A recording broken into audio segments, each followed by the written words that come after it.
Grid is live. Initiate. Excellent! I'm not interrupting anything, am I? Bogus. Are you telling me that you built a time machine? What, a DeLorean? My name's Norman Bates. Oh, man, I'm so excited. I'm in on it. Merry Christmas, movie house! We came, we saw, we kicked his ass. I'm just not the hero type, clearly. Everything's under control. Situation normal. Oh, well. Let me go in and say hi. Hail to the king, baby.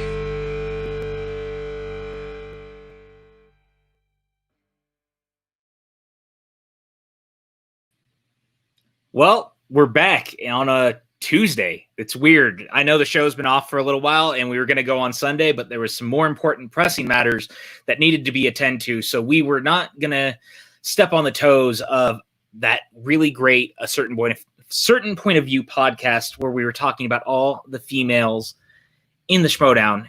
I'm your host, PJ Campbell. Welcome back to the PJ Campbell Show. We have a stacked room of people today talking about all the things about Michael Keaton coming back as Batman. I'm very excited. My panel of guests is very excited.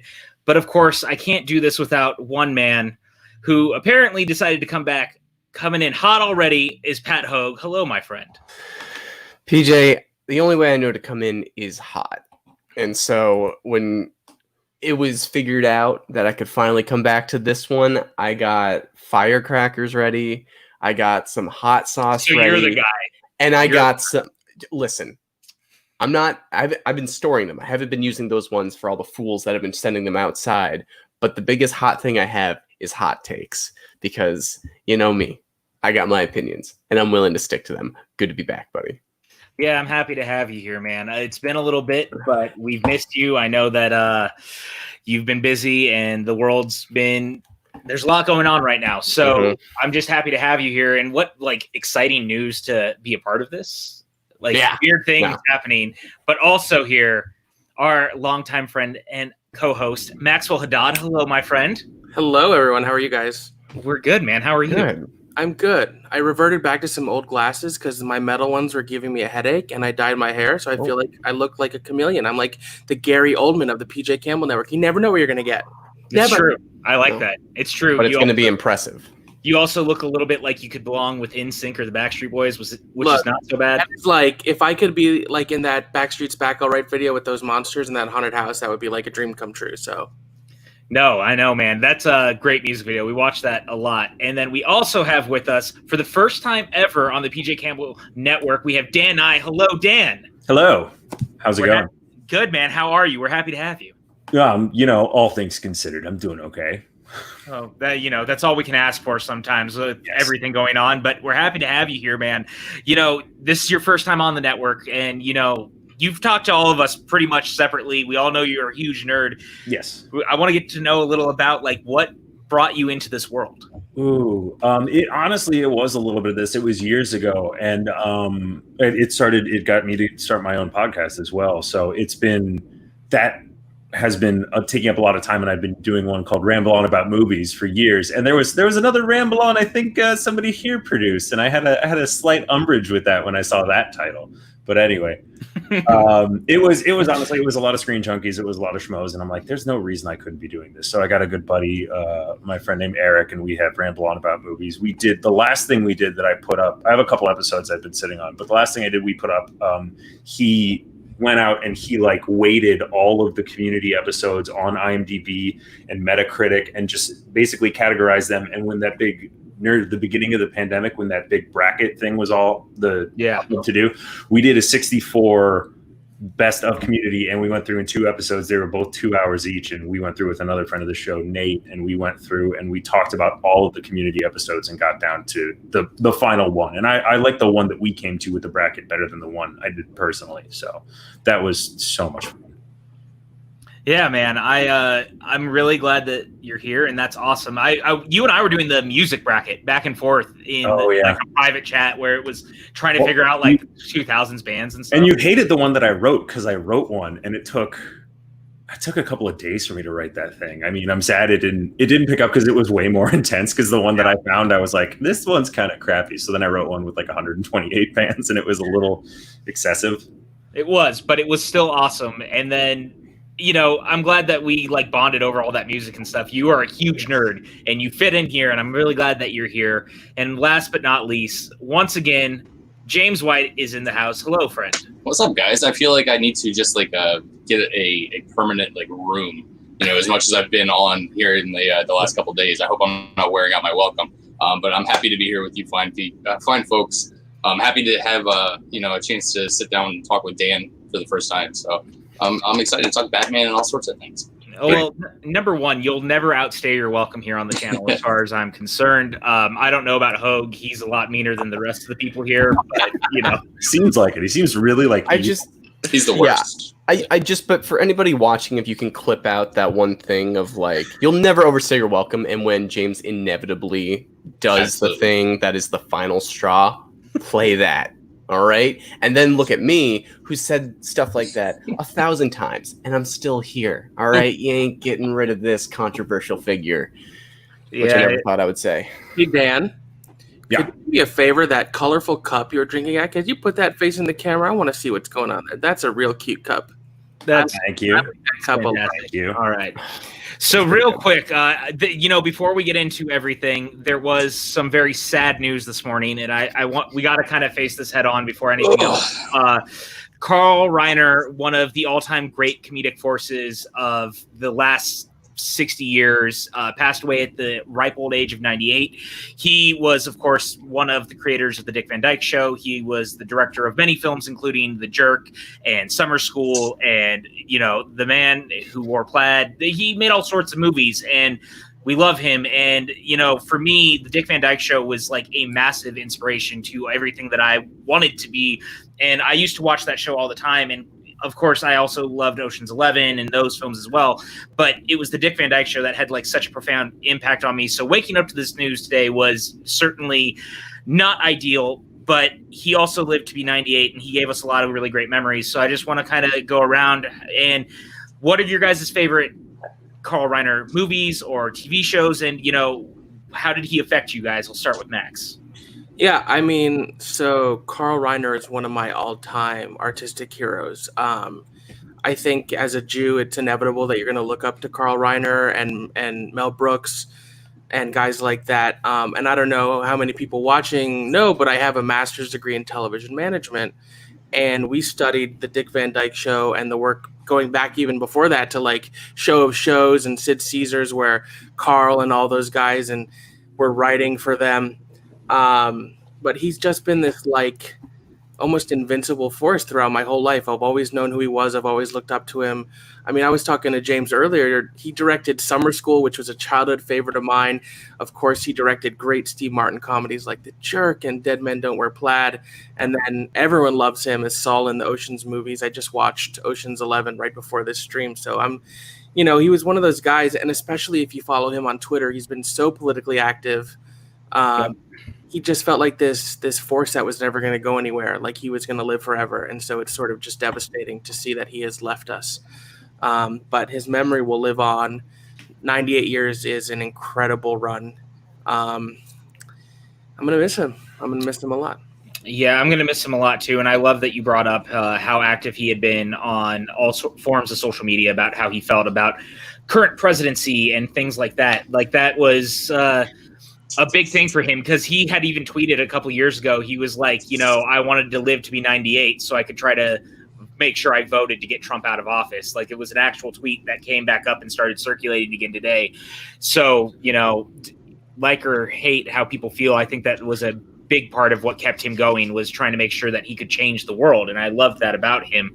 I'm going to go down to Dan now. Dan, what are your overall thoughts on Carl Reiner? It's one of those things where it was like Carl Reiner, to me, it was like growing up how I did, it was never like I knew exactly who Carl Reiner was. But then like you grow up and you get, I think I was in my mid to late teens when the Ocean's 11's movie started coming out.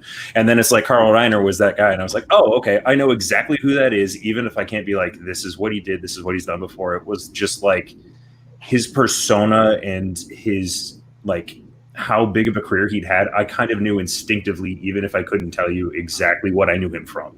Like, it was always one of those people who was like, I clearly know this guy is Hollywood TV film royalty. And I'm like, that's where I get my most recent things from him, because I don't know how many times I saw the Ocean's movies when they were on the pay channels when I was growing up. Right. But it's like, now I'm just scared. Like the Carl Reiner, I'm like, if Mel Brooks goes, like, all bets are off, man. I'm not.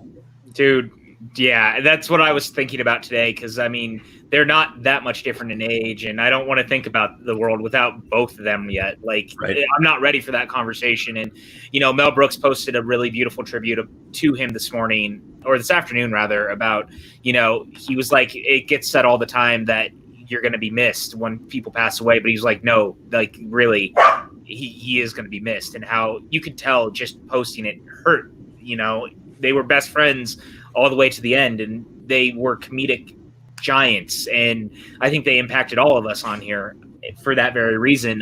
Hogue, what are your memories? It's funny because I don't have too many like specific memories when it comes to Carl Reiner, but it was, you know, hearing the news, then going through the filmography, and then not being too familiar, like me being a bit younger and not seeing like a lot of the kind of more the established content, but getting to that, oh, he was Saul in Ocean's 11, and then the brain starts filling in the Rolodex of like every place where I saw him, saw the influence, and then kind of reading the history about like the Jerks started Steve Martin's career, or like, and you know, I've been on a real Rob Reiner kick lately. Mm-hmm. I just watched When Harry Met Sally, and I just watched A Few Good Men, and it's, you know, like, and then seeing his tweets and just kind of thinking about just. It's not even that we take these figures for granted, but it really, like, you know, Joel Schumacher recently passed away, and it was like that.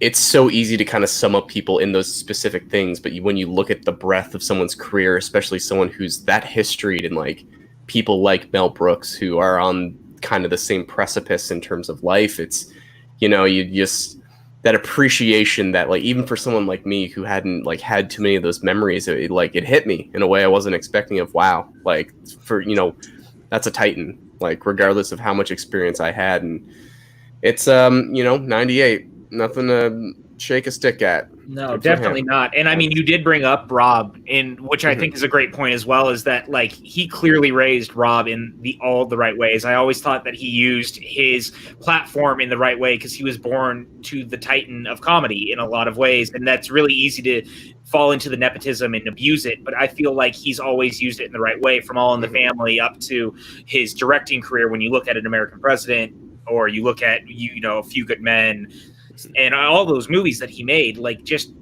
very, very talented, and they very, very much loved each other. And I loved seeing pictures of them together, and like they were always together. They really fought for that, and that was really awesome, because his son, very similarly, is a gifted comedian. Like, even Dickie Roberts, former child star, like, of all things, he's really funny in that movie. Like, small part, but very funny. And it really is a shame. It really does hurt. James, I'm going to go to you now. What were you thinking on the Carl Reiner? Yeah, man, that one hit me hard, because like you, I grew up watching the Dick Van Dyke Show. Right. You know, as a kid on Nick at Night, every single night I would watch the Dick Van Dyke Show, and you know, Carl Reiner created that show, and then he was on the show, you know, so many times, you know, as Alan Brady, and his comedic genius just never went away. It's sickening to be that funny 98 years into your life. Like, he didn't skip a beat as he got older. He was just always on. And as everybody said, you know, I love the Ocean's movies, and you just see, you know, like 40 years in between, you know, Dick Van Dyke and the Ocean's movies are 50 years, and it's still, you know, he's on top of his game, never goes away, never gets less funny. And all the little guest starring roles that he had, you know, in TV shows and stuff, I, you know, think of you know, right away from Parks and Rec as Ned Jones. That one episode he was on, Ned Jones is here, Ned Jones is here. Yeah. But, you know, he did that in so many shows. I mean, Bernie Mac's show and all these things where he would just pop in for 1 or 2 episodes and just steal an episode away. And it's even, just, yeah. Yeah, even to your point, like I never loved 2.5 Men. I know that show was incredibly popular, but even when he was on 2.5 Men, like I always felt he elevated it, because he had a stint on there as well. Like everything he was in, he always elevated. I mean, he was literally funny all the way to the end. Like Ocean's 13 is got maybe one of his best performances in my opinion. I think he gets so much to do in that movie, even more so than maybe the other two. And I think he was still on fire all the way through. And that, to me, it's just. It's sad. It's unfortunate, but he also lived to be 98. And he had recorded a cameo for Ocean's 8. Mm-hmm. I would love to see it. I would love them to put it out in some way. He was not the only one either, which is very interesting. I would love to see them release that just so we could get one last bit of footage of, what was he doing? Because I've always liked him. It's similar to Elliot Gould. He's another one I think of. He's getting up there in age as well, and I've loved them so much for so long. It's a weird thing, man, because people like us don't necessarily grow up watching like Dick Van Dyke and things like that. So for some people, like Hogue had brought up, some people will look at it as, well, I'm younger, I don't necessarily connect with this stuff. But when you start to see the impact that they had and the careers they made along the way, like Steve Martin is Steve Martin thanks to Carl Reiner deciding to take a chance on him. Dick Van Dyke is Dick Van Dyke because Carl Reiner took a chance on him. Like, not every person is willing to do that. And I always felt, at least for me, I always felt like he did that. And that goes a long way. Yeah, I mean, Carl Reiner really was one of the forefathers of comedy, especially television comedy. Mm-hmm. I mean, he really started it all with Sid Caesar and Mel Brooks, on your shows. And, talk about, who's who right there. I mean, best friends, basically, and it's Mel Brooks and Carl Reiner. I mean, you can't get any better than that, the two of them together. I think it was just perfection. That was one of the things, too, while I was thinking about it. It's something that I read before even the Ocean's movies came out. There was a book that they published, I think it was in the late 90s, and it was in reference to a bit that they had done in the 60s, and it was the 2,000-year-old man in the year 2000.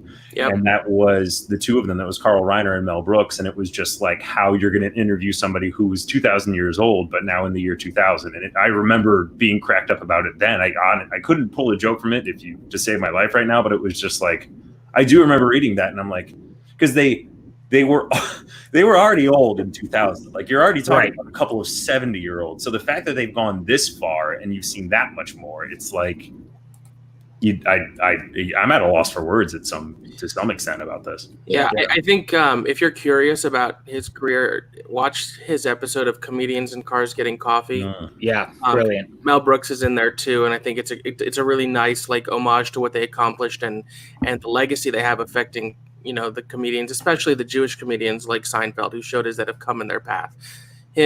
Carl and Mel Brooks were kingmakers. They really were. It's their legacy is almost indescribable. Mm-hmm.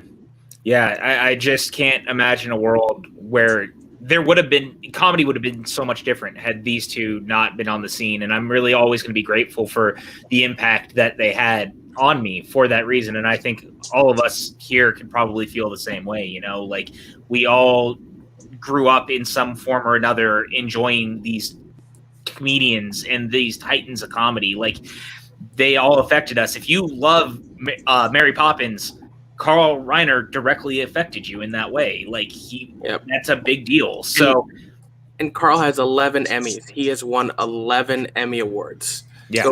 Going back to 1956, and then all the way up to winning Guest Actor in a Comedy Series for Mad About You. So, just Mad About You, man. Yeah. That was a great show. That was a great show. But, like, Max is right. Like, look at the swath and the time that he affected. That's huge. Like, really, from like the beginning of what we think of as television up until as recently as the late 90s, early 2000s, every decade he had an impact on television. Mm-hmm. And that just goes to show how awesome he really was. And I think that I speak for all of us where, we just send love to the Reiner family. I know Absolutely. That this is, it's not easy.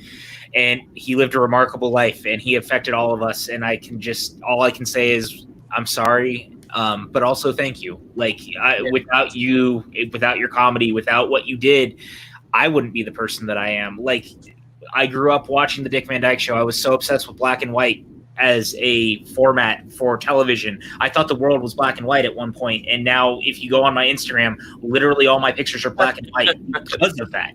Kind of annoying.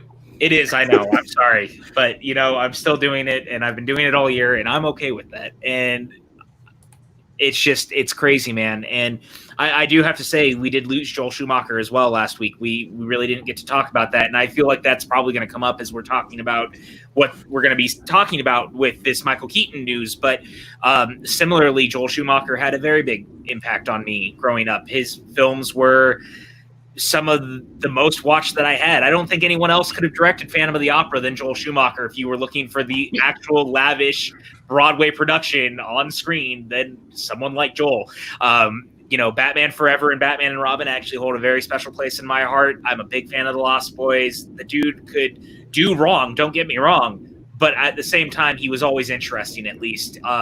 Real quick, let's talk about this Joel Schumacher situation. I'm going to go ahead and start with James this time. What were your thoughts on Joel? Yeah, it was sad to see Joel go. I was not a huge Joel Schumacher fan. I can appreciate a lot of his work. I do love The Lost Boys, and I really have a warm place in my heart for Batman Forever. I thought that movie was so much better than it could have been.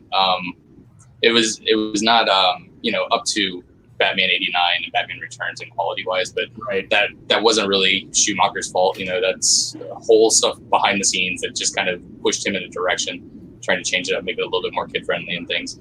But it was sad to see him go because he was a good filmmaker. And it's really sucks when you start losing people that you've kind of grown up watching their stuff. And it sucks getting old, man. Start losing a lot more people and just really hits home. You're telling me, James. Oh, I feel it in my bones. I know, man. It sucks. I was 14 once too, though, so it's all right. Yeah. What? I didn't know Evan's down there. Yeah, Evan's here. All right, Hogue. You clearly had your own thoughts. What were you? How did Joel Schumacher impact you? How were you feeling last week? Well, and that's me being older and interested in filmmaking and all that kind of stuff. You start to appreciate directors' filmographies and bodies of work.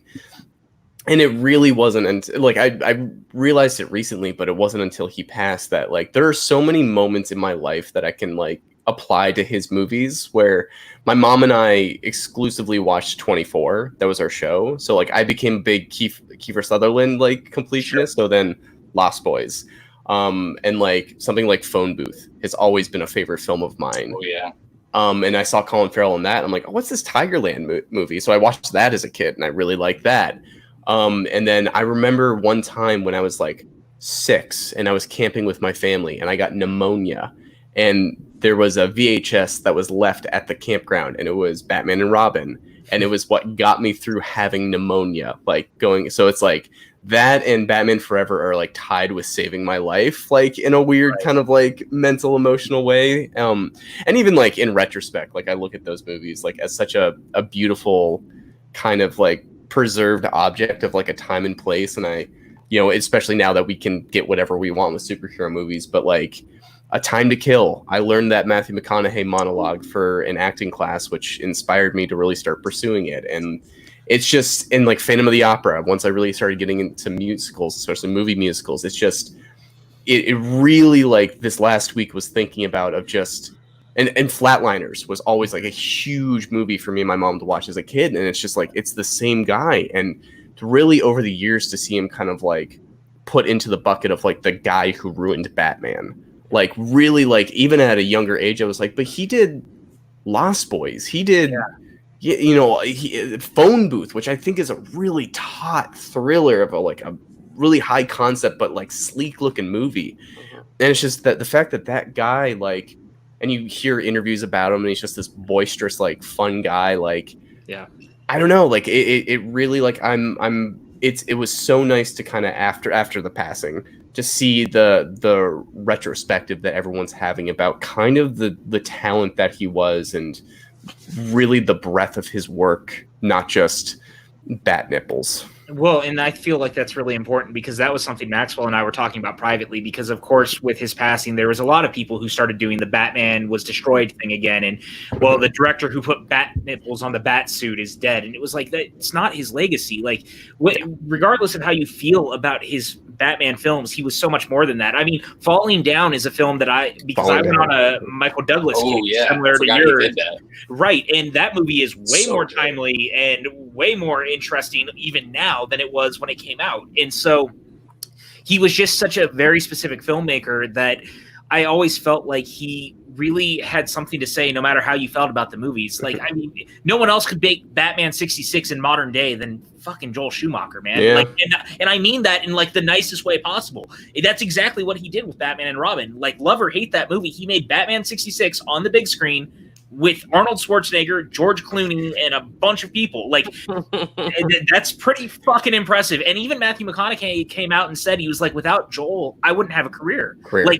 That was so big. And that goes to show just him as a filmmaker, how far he had come and how important he was for people in this industry. I'm going to go down to Dan. What were your thoughts on Joel Schumacher?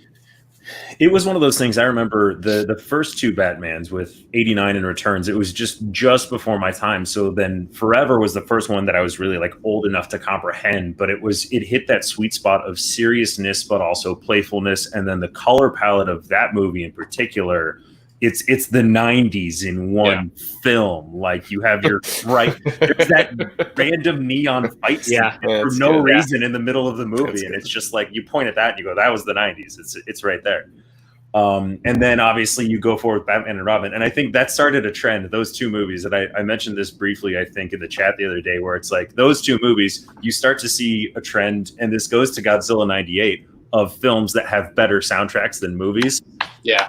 And the Batman and Robin soundtrack, oh my God, that had such a good soundtrack. I listen to that thing all the time. There were two different Smashing Pumpkins songs on that soundtrack for some reason. One of them, which was used for Watchmen later. Batman Forever soundtrack's really good, though. The Batman Forever one was good too. And then I think the other movie that we haven't talked about, and it was one of his, was the number 23, which you could number 27, or was it 23? No, it's 23. Yeah. I'm sorry. Yeah, with Jim Carrey.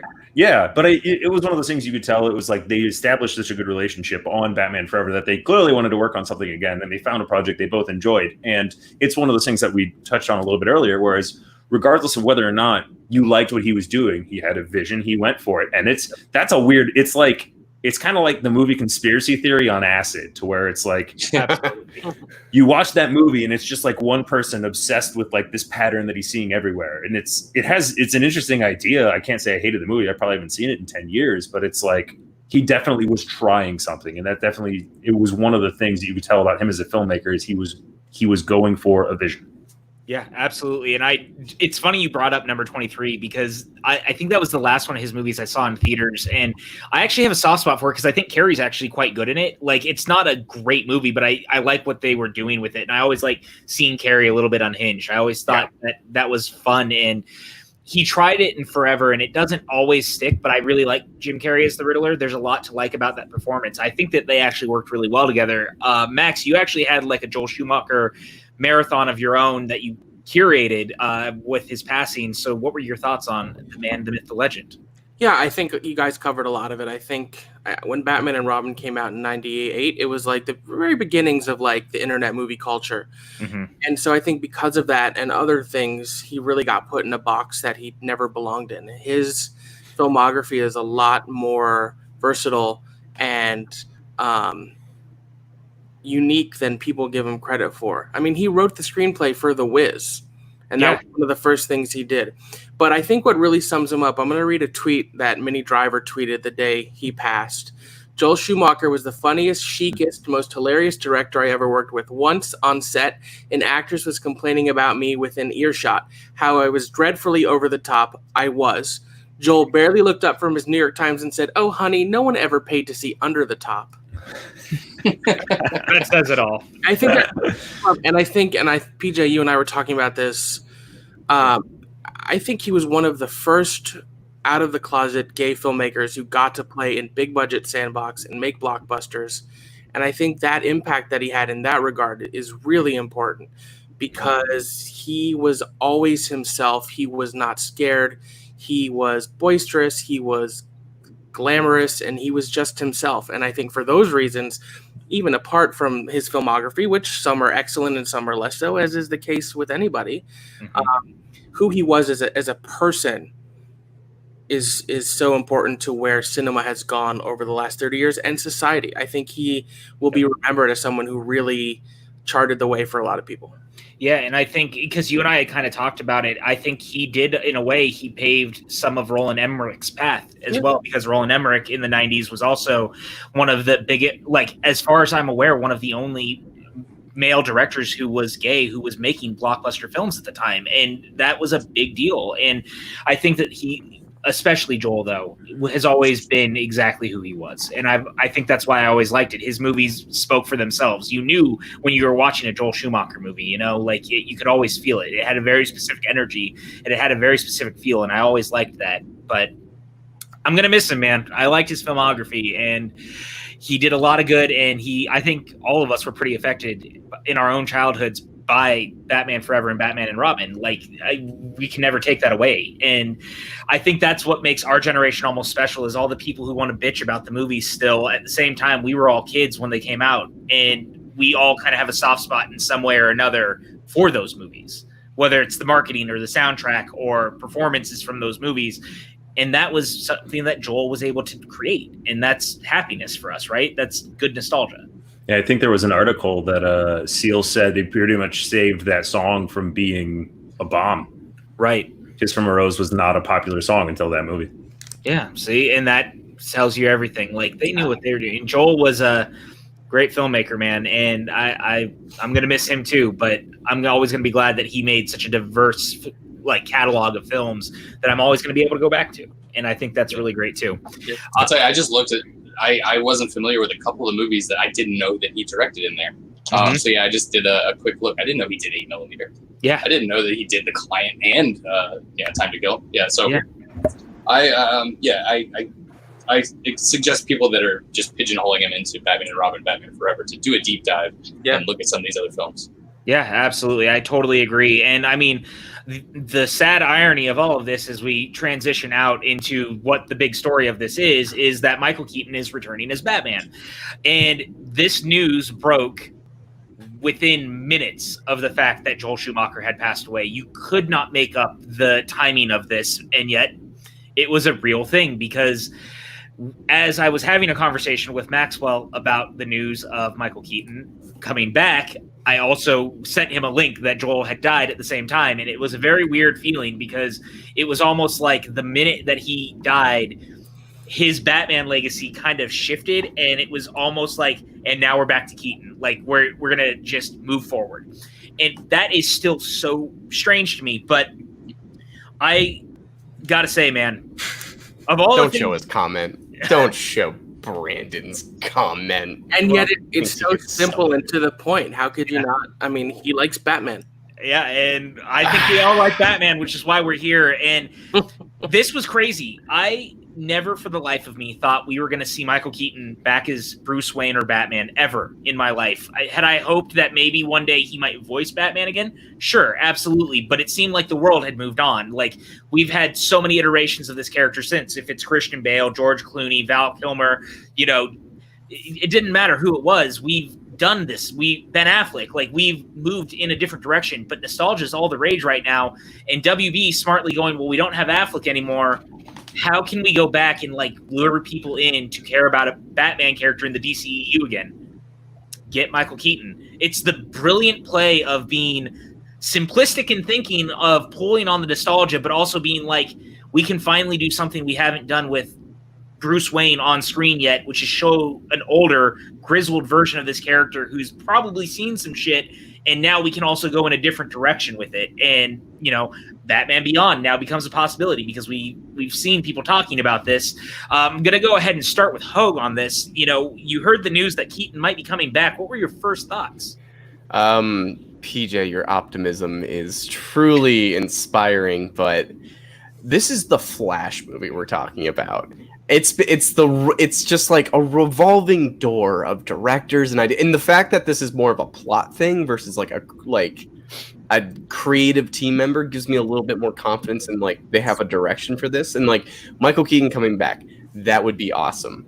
Kind of the direction DC's going in, like as Hollywood movies are put on hold. Like I'm excited for their future films because it feels like they're not chasing trends, they're just kind of following creatives, and that this kind of falls in line with a creative decision that like would work out marketing wise. But until we get some more solid facts on this Flash movie, which if it's Flashpoint and he's a part of it, I don't think it's going to be that big of a thing. It might be like kind of a test bed to see for like a Batman Beyond of like what's the reaction to getting Michael Keaton back. But like I'm right now, the only Batman thing I want to focus on is Robert Pattinson. I really want to see that version, and I don't think this will take away from it. I don't think this will like overcloud or shake anything with that, but I like the idea of Warner Brothers doing this for the sake of like it's kind of cool.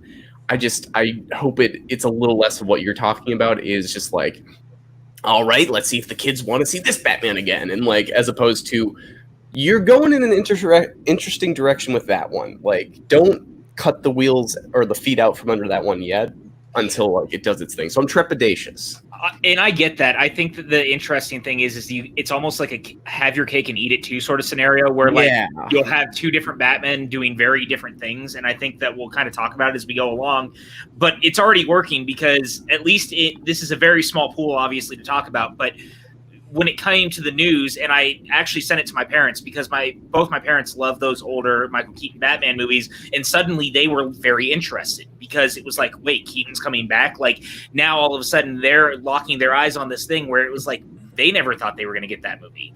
So, and they had Ezra Miller as a part of the Crisis on Infinite Earth TV thing, so they're willing to do like, especially with Flash, this kind of crazy like, let's bring them all in. And Crisis had Earth 89 in it, and we saw hints of what his Batman was doing, which is something I was going to bring up, is that it kind of felt like they were actually, in a way, we didn't know it at the time, but it felt like they were slowly laying groundwork to be like, you guys, you want to know what happened with him? Maybe we'll show you. So it kind of felt like there was already the seeds being laid. I mean, obviously it was more Easter egg material, but I still think it's very cool. James, we'll go down to you.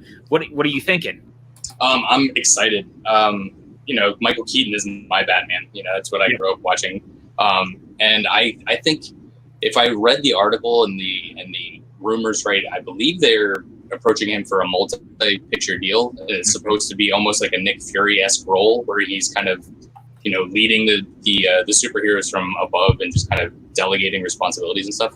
I'm not quite sure on that, but I think it's really a perfect thing for WB to do is that you can bring him in, especially with this Flashpoint, is you can kind of fix the problems that they've had in the past, kind of reorganize, resimplify things, and you're doing it with a character that people are have so much feelings for, especially people of our generation. I don't think it's the way that Hogue pointed out. Yes, you've had multiple Batmen since Michael Keaton, but I think of it as Keaton was really the first big screen Batman. So he's the one that people really think of as Batman in the same way that people think of Christopher Reeve as Superman. And I think if Christopher Reeve was still with us and they were doing a similar move and they were going to bring a Superman, they're going to use Christopher Reeve because they have Christopher Reeve.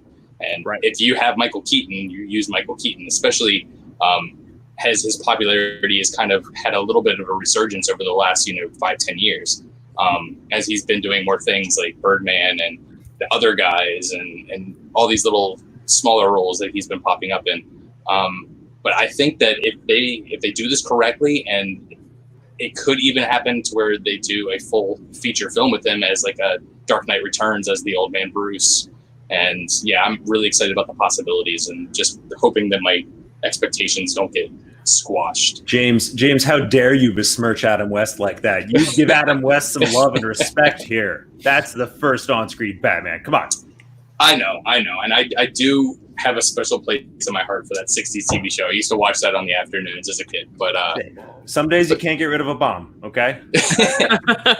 You just need that shark repellent too. Exactly. That one sequence, I will defend many points of that movie, but that one sequence is perfect. That he's running around a pier with a bomb and then there's somebody making out, and then there's ducks. Oh, it's so funny. Plus, you have Burgess Meredith and Caesar Ramon. I mean, come on. Yeah. No, look, Batman 66, or Batman the movie, as it would be known as, is pretty much a perfect encapsulation of Batman for a time. And I think we're all going to love that for that reason. If you've never seen the animated Batman 66 cartoon movies they did, I really recommend them. Shatner actually voices Two-Face in one of them, which is fantastic. Adam West and Burt Ward both came back to voice the character before Adam West had passed away. So it is worth checking out if you need 2 more stories with that version of that character, which in my opinion, I needed 2 more. But I'm going to go up to Max now. And you and I have been talking about this on and off now for quite a while, since I kind of clued you in that it might be happening before the announcement. And now here we are, and it's happening, it sounds like, unless for any reason Keaton decides to turn it down. What are your thoughts? I think it's interesting. I share a bit of Hogue's trepidation over the Flash film in general. Mm-hmm. Just because of the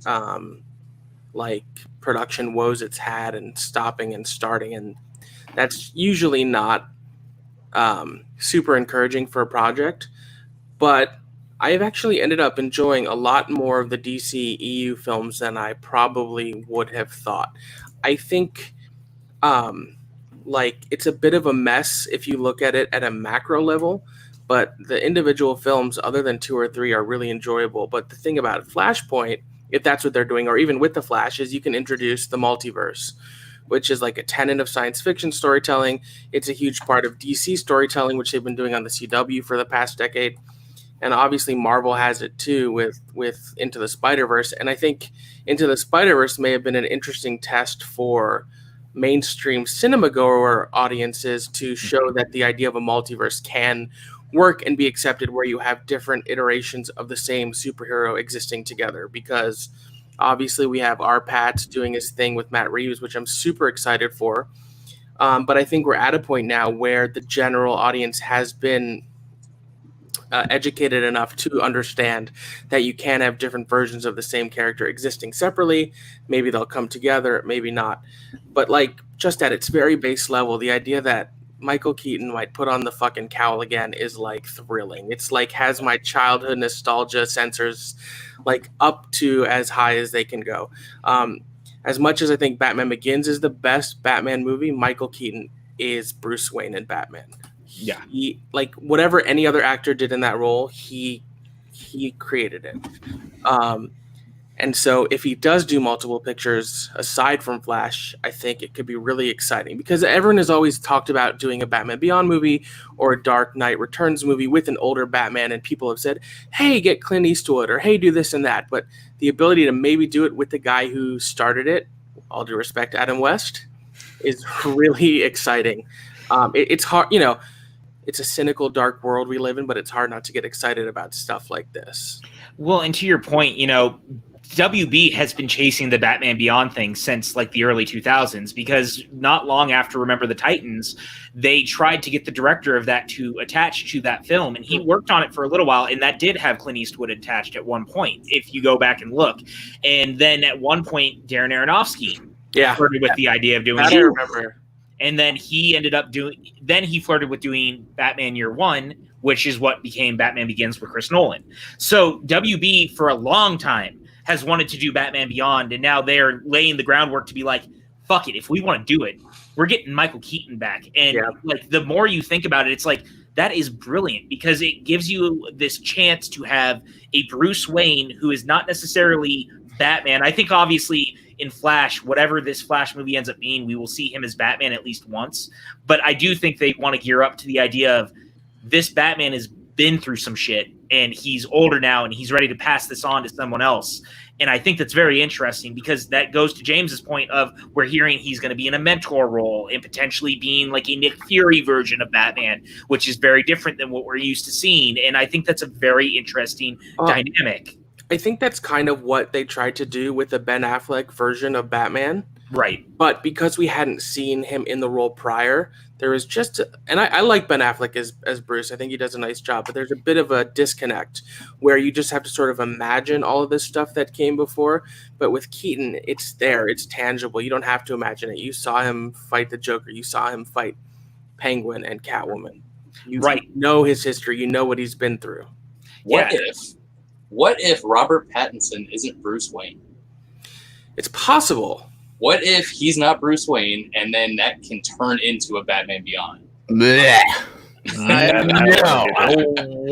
don't think that's going to be the case. I don't really want that. I want him to be Bruce Wayne because I think he's perfect. Yes. But don't handcuff yourself like that either. Like that's just no, absolutely not. Yeah. But it's a fun thought process. Yeah, and I think with having Catwoman and Riddler and maybe Two-Face and all these other characters, he's probably going to be Bruce Wayne. No, absolutely. And, I think that the multiverse opens up the opportunity down the line. If for whatever reason they wanted Pattinson's Bruce Wayne to be the Michael Keaton Bruce Wayne, you could always make it happen. We're going to go down to Dan now. You and I have talked about this a bit too. What are your thoughts on this situation as we continue forward? I find myself somewhere in the middle of pretty much everybody here because generally, yes, I think it's pretty positive news. I think this is a perfect storm of the WB kind of having that opportunity where this Flashpoint has been in development hell.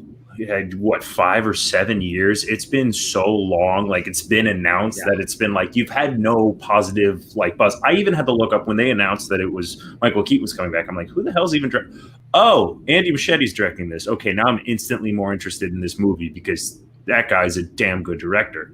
So I didn't even know that. Last I heard, or I know Graham Smith, whatever his name was, the writer director, he left or got fired or whatever. It's just it seemed doomed from the beginning. So it's like you're taking Michael Keaton, who's been, I think it might have even been the other guys before Birdman, and then it's been on the upswing since then. And getting Michael Keaton, you clearly established that he could still do comic book work in the MCU, and then the random tease in Venom, which is also just kind of fun and good on you, Sony, for acknowledging you can do that, and you legally can do that. But I also have to give a good shout out to Hogue because it's like you have to be trepidatious because Warner Brothers, this is like them. They're trying to manually move the cart back behind the horse, and we're watching them do it in real time. To where it's like we understood that Wonder Woman, clearly the best thing we've ever done. And then Shazam, also really good. And it's like, why are these movies so good? Oh, because they don't connect to anything, because they're just good movies. You didn't have to come out you can make an argument that the DCEU would be in a much better place had they never announced anything. Had they just gone on and been like, we're going to connect the dots as it goes, which is what Marvel did. So they didn't take one of the core values of Marvel and then bring it over. And then you can let everyone else run off and do their own clickbaity headlines because it's going to happen anyway. But when you do that first, then you have expectations. You're never going to get 12, 15 years of groundwork after the fact. So what they're doing now is they're just trying to make good stories. And this is, if you use Michael Keaton and you use Flashpoint as literally to crack open that entire world, it could be amazing. The only reason I don't agree with the Spider-Verse comment is because I feel like there's a certain, when you use animation as a medium, people are going to be much more willing to open up to that. And they're going to be like, okay, anything can happen in this world. You can reference Crisis on Infinite Earth on the TV, but then it's like, how many seasons did they do? How much buildup was there for them to know and realize, oh, that's a different Flash. I've never seen any of those episodes. If you put me down in front of it, the only reason I know it was a different Flash is because I've seen Ezra Miller on the big screen. I wouldn't know that. And Spider-Verse did such a good job so quickly introducing you to all those characters. I don't know if you can pull off that same striking visuals in a live action. So I'm literally right in between all of you. It's fantastic news. Michael Keaton deserves all of the renaissance that he's getting. I do want to, I'll say here, I want to push back a little bit on Rocha because I saw him be like, can we get Jack Nicholson back? Jack Nicholson's 83 years old. I do not want to see a Nicholson Joker. No, he hasn't cared. He's at Bruce Willis level of caring right now. He doesn't know. Let him do his thing. There could be a fun thing in there though. I mean, if you had a small one scene, yes, small scene where he's in Arkham or something, and he's been there for the last 20 years or something like that. I mean, Joker Beyond. Yeah, he's retired. He's not going to do it. No, because he's living in Boca. every time they've tried to get him to come out of retirement for legitimately anything, he's always kind of, the project's fallen apart or he's walked away. Because, I mean, I just recently read an interview. I had no idea he was up for the Robert Duvall role in The Judge with Downey Jr., and he wanted script changes that made his character more prominent, and they had already written this script that Downey Jr. was so insistent that they make that when they looked at everything, they were like, we don't want to mess with what we had already had. And so they walked away from the table. And that's been continually kind of the thing, because he was supposed to make a movie with Kristen Wiig a few years ago too, and that fell apart at the same time. It was a comedy that they had set up at Paramount, and he was supposed to be her father, and that fell apart. Like, I don't think he has any interest, to be honest. He wants to go to Lakers games, and that's it. And then, of course, Robert Duvall gets an Oscar nomination for that role. So, sorry, Jack. Yeah, exactly. Oops. But, you know, it's interesting as we kind of talk about this that, you know, Dan brings up that the striking visuals of animation made Spider-Verse so interesting,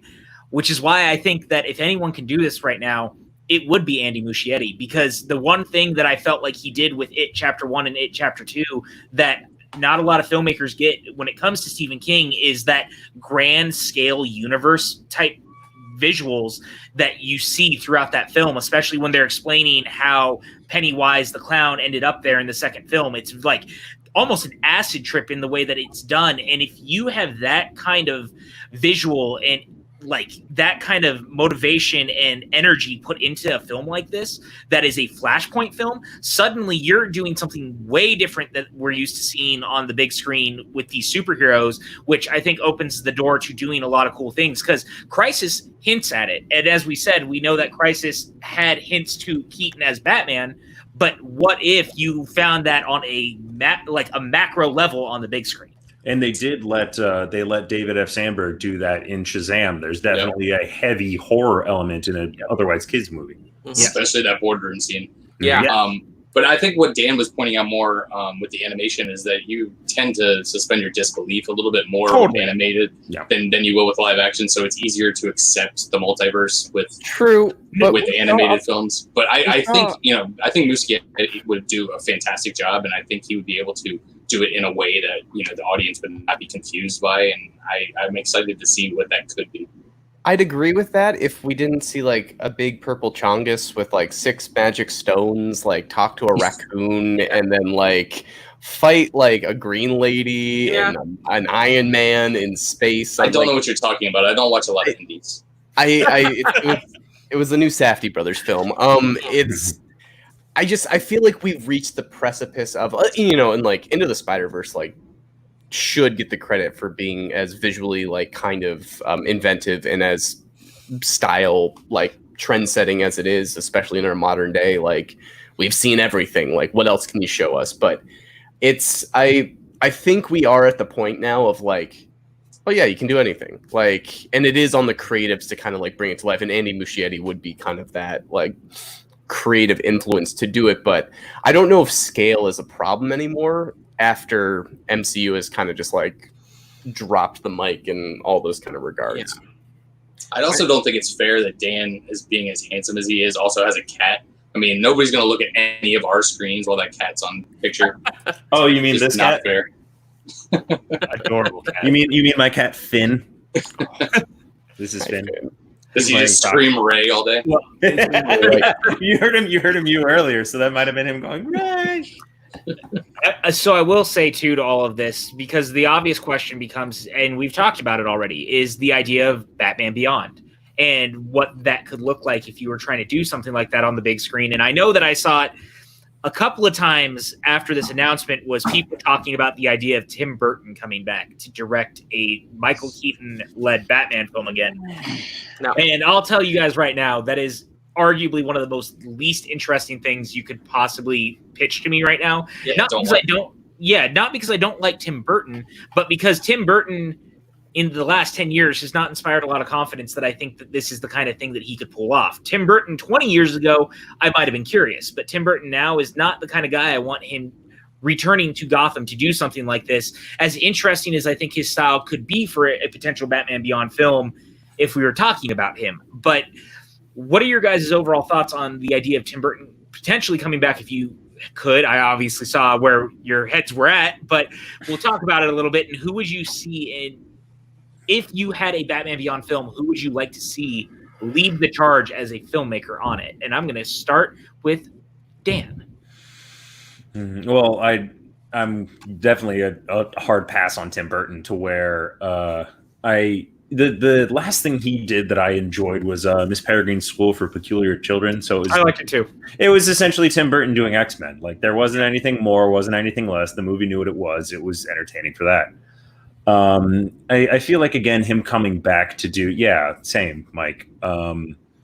It seems like one of those things to where his aesthetic is so, you know it as soon as you see it. Like, that's a Tim Burton movie. That kind of gothic, it really fit. That gothic noir fit with Batman 89 and Returns. And when they went super dark with Returns, I remember it being really weird when they had all those over-sexualized things and toys and McDonald's and whatnot. Oh, yeah. I would go, I'll shoot high, only because the visuals, and I know a little bit of Batman Beyond, but I don't know as much about it as I do other things. I feel like I know what you're about to say. I'm very you probably know what I'm about to say, because you know what one of my favorite films of the last 5 years is, and I just go Denis Villeneuve. Just if you're gonna shoot for it, shoot for the moon.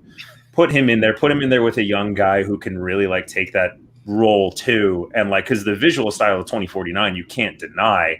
And if you get it a little more chaotic and kind of mash it up with what he's done with Sicario, then like I would be sad to say if it was another one of those gorgeous movies that nobody went to saw, but it's a possibility. But I still think it would be a damn good movie.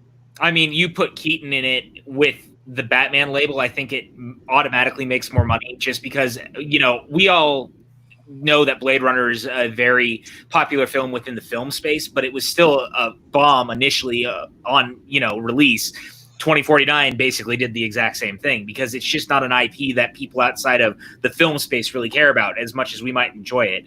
I think Denny's an interesting choice. I would love to see him trying to do action like that. I guess we'll get a better idea with Dune. I mean, it's not like he's not working with WB. That's the second time already. So when we get an idea of whenever Dune comes out, we'll get a feel for what a Dune or Denis Villeneuve action film could right be. I wish I knew like what that pitch meeting was like, what that boardroom was like, because at this point in time, like, as if I'm putting my studio hat on and the head of a studio, like, where do you be like, okay, I want to give this guy $250 million to make a Dune movie? The last science fiction movies he did, Arrival had critical acclaim, and 2049 as well had critical acclaim, but neither one of them made a lot of money in box office. It's like, I'm so happy the studio is like, yes, please keep making movies. Like, if I'm going just by numbers, I'm kind of like, but I'm happy we're going to see it. I mean, WB's always been pretty filmmaker happy for the most part, like really giving them creative control and stuff for the most part. Obviously, we know what happened with Justice League is an entirely different scenario at that point, but for the most part, they've always been that way, and I've always liked them for that. So I like that pick. I'm going to go over to Max now. What are your overall thoughts on this? On who I would pick to direct Batman Beyond? Yeah, and what your overall thoughts on Burton?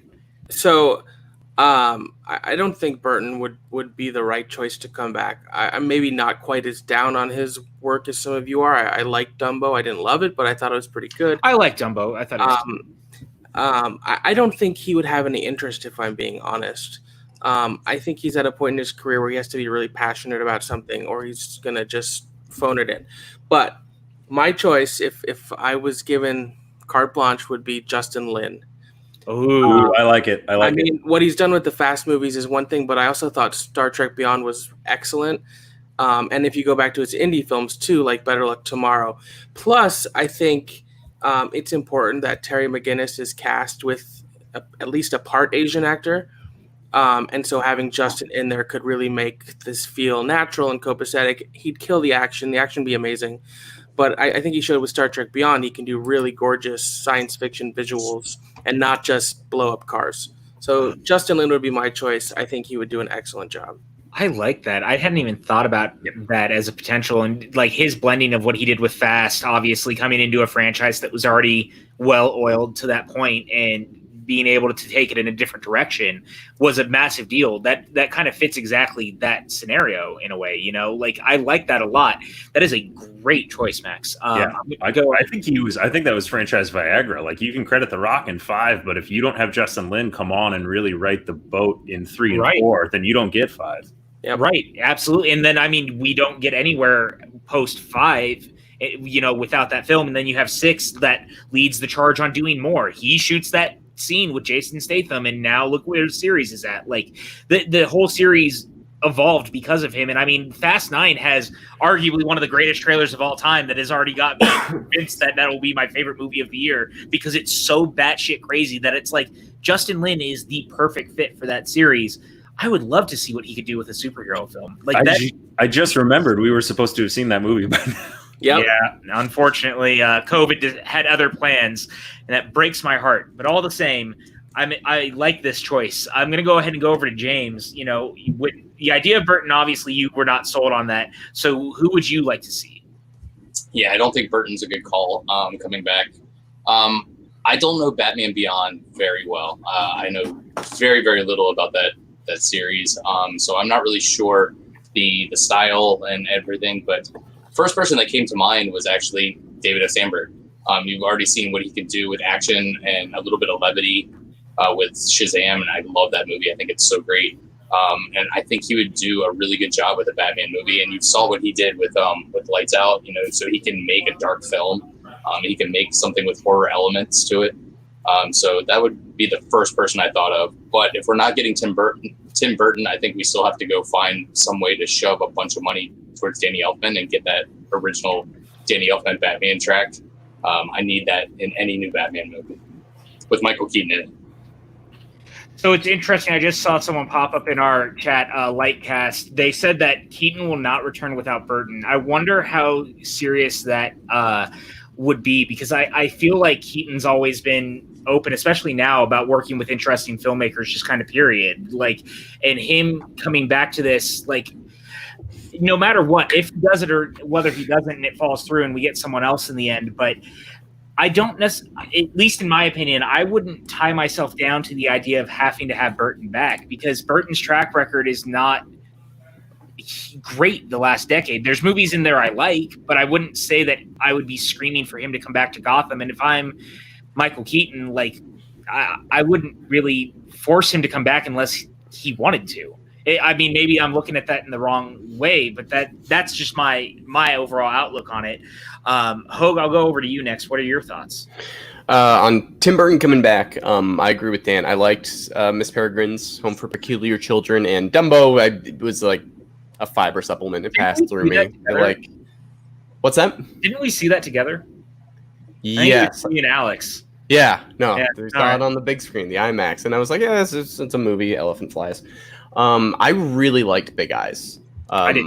I was a big, and I really thought like giving Tim Burton grounded elements kind of like lets him be a bit more creative. And I think, ironically, if you give him a Batman movie, he would be forced to. I don't think he should do it. The idea of like Sam Raimi coming to Doctor Strange 2 is an example of like, that's kind of a retro older director I want to see like modernizing more of a contemporary like superhero. But I'm going to speed round you 3 options I think could do a Batman, and they're all white guys, so I apologize. 1, Darren Aronofsky. Like, the reason Warner Brothers really didn't want him to do a Batman movie is because he was really like changing Bruce Wayne's like mythology. Like, really, he was going to do Year One, but he was really retrofitting like a lot of different, like, you know, like Alfred was a car mechanic, and like he wasn't rich. He like, and I think you could apply that same kind of template and experimentalness to Batman Beyond. 2, Gareth Evans of The Raid. I think you want to talk about a guy who's good at like seedy underground, like kind of, you know, like mythologies on top of kick-ass action. Not a bad guy. And then 3, which I think, if we want to avoid the kind of dark and gritty with this, which I feel like we haven't run it into the ground, but to see some diversity, I'd really want to see a futuristic version of Batman with Neil Blomkamp. I really think that would be an interesting choice. I know like his Chappie isn't the best, but I kind of like Elysium and District 9. I still think you talk about a vision of the future and like how to do action in a unique and like creative way. Like, I don't know, something about him doing a Batman movie seems cool to me, especially if it's future set. Well, the Blomkamp thing is interesting because he just toyed with the idea of doing a sequel to a science fiction film that he dropped off of, which was the RoboCop sequel, because he was directly tied to that. So it's not like he's adverse to the idea jumping on. Brandon Hanna had an interesting choice too. He said Fede Alvarez, which could be interesting as well. And then Tim Franco actually said Gareth Evans as well. And then he said that you had said it at the same time. Those are interesting choices. The Darren Aronofsky one has me curious. I'm going to go around the panel, actually. I want to hear what you guys think about Hogue's choices. I'm going to start with Max.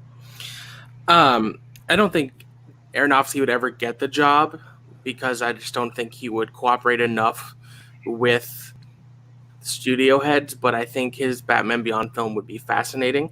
I mean, he's shown in Noah that he can work with special effects and do something at a bigger budget. So I don't think that would be a problem. If they were to give him carte blanche and go for it, I think it could be really stellar. Gareth Evans, I'm one of the few people who doesn't like The Raid, although I recognize the skill of the hand-to-hand combat scenes. So that could be interesting. The other one, I don't know. I'm not sure that's the right fit. But yeah, Aronofsky, if he was down to play and the studio was down to play, yeah. I like that idea a lot. Go ahead and go over to Dan. Aronofsky turned. I haven't seen Noah, but I got real turned off after I saw Mother. So no, you said it wrong. It's Mother. Yeah, it starts quiet and it goes Mother. I love Mother. I think Mother's brilliant. I also love Mother. The more people hate it, the more it fuels my love for it. Honestly. I don't hate it to a point, but I was just like that was a great example of like a studio not knowing what they had, and the trailer makes no sense in comparison to the movie. And then like you have to brace the sink, Dan. Yeah, clearly, because then it's gonna flood. I like the Gareth Edwards pick, who also did Rogue One, if I'm correct. No, that would be Gareth Edwards. Edwards. Yeah. Okay. Two different guys. Two different Gareths. In my head. But it was still, but the Raid ones you can't discount how good those are. And your third one was Neil Blomkamp. I think Blomkamp that would be a great thing for him to sink his teeth into, because like the pitch he had about having aliens.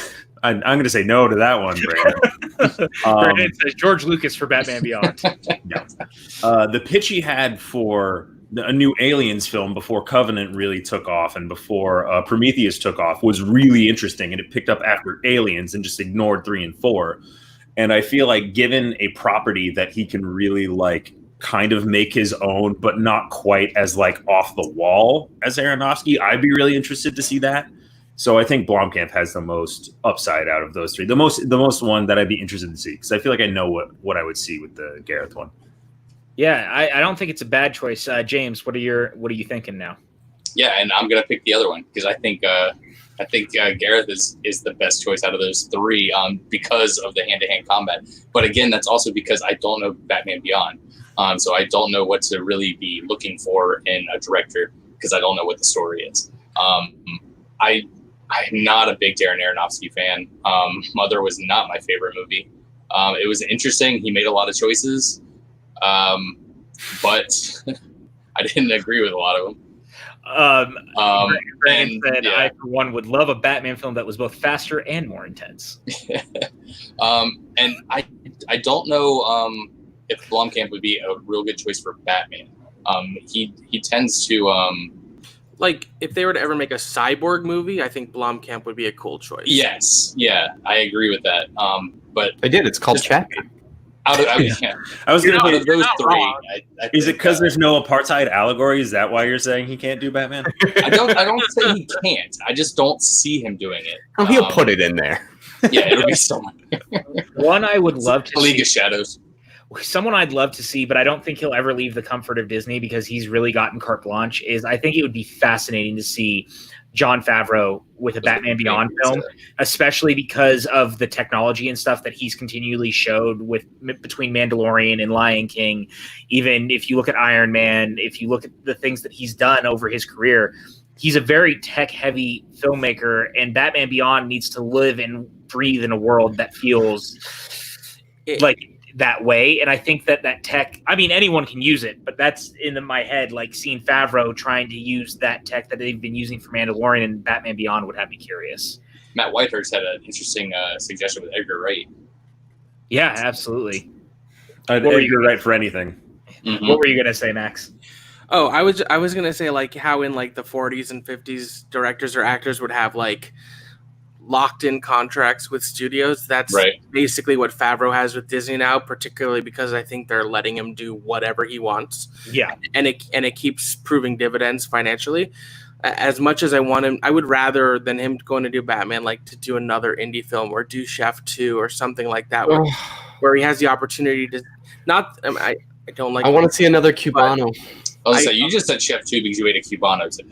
No, Max and I have been talking about Chef 2 for like the last year and a half. I just think Favreau's at the point where he should go do something smaller now and say something. I agree. Because he's been playing in these big sandboxes, some to great success, some to lesser success. But he's always been, I think, an artist who has things to say, and he's not getting to say them right now. So I think he could do a kick-ass Batman Beyond movie. I just don't think he should. And you're not wrong. I think he does need to scale back and do something smaller. Someone else who came to mind, a little out of left field, is Julia Hart, who wrote and directed Fast Color. Oh, that's interesting. I absolutely love and think I haven't seen it. I really want to see it. I don't know. The best modern superhero movies that's very quietly a superhero movie.